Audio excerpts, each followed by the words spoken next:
जयसिंगपुरात रविवार दिनांक 6 जुलै 2025 रोजी मुहर्रम निमित्त दरवर्षीप्रमाणे यंदाही जयसिंगपूर येथील इराणी वस्तीतून आशुराच्या दिवशी इमाम हुसेन अस व करबलेच्या शहीदांच्या स्मृतिप्रित्यर्थ धार्मिक मिरवणूक अत्यंत शांततेत आणि शिस्तबद्ध रीतीने पार पडली. या मिरवणुकीची सुरुवात सकाळी इराणी इमामबाडा इथून झाली. प्रारंभी मजलिस आणि मातम झाल्यानंतर मिरवणूक मार्गस्थ झाली.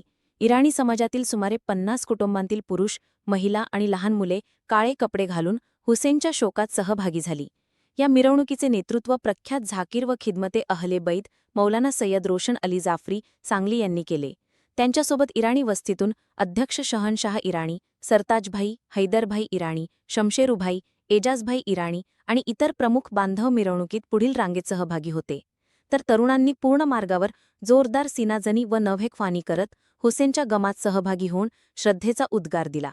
मिरवणूक नेहमीच्या मार्गाने Irani Imambara, main road, main बाजार, गांधी चौक होत स्टेशन रोडवरील सरताजभाई इराणी यांच्या निवासस्थानासमोर शांततेत संपन्न झाली. या पवित्र आणि भावनिक मिरवणुकीत सुमारे 300हून अधिक लोकांनी सहभाग घेतला होता. यामध्ये पुरुष, महिला व लहान मुलांचा समावेश होता. सहभागी सर्वच जण शिया मुस्लिम समाजातील 12वा इमाम मानणारे इस्ना अशरीय धर्मीय होते, जे इमाम हुसेन अस यांच्या बलिदानास श्रद्धांजली वाहण्यासाठी एकत्र जमले होते. संपूर्ण मिरवणूक शांतिपूर्ण वातावरणात पार पडली. प्रशासन व पोलिसांनीही आवश्यक सहकार्य दिले. मिरवणुकीच्या यशस्वी आयोजनासाठी संयोजकांनी, सर्व सहभागी बांधव, स्थानिक नागरिक आणि प्रशासनाचे आभार मानले.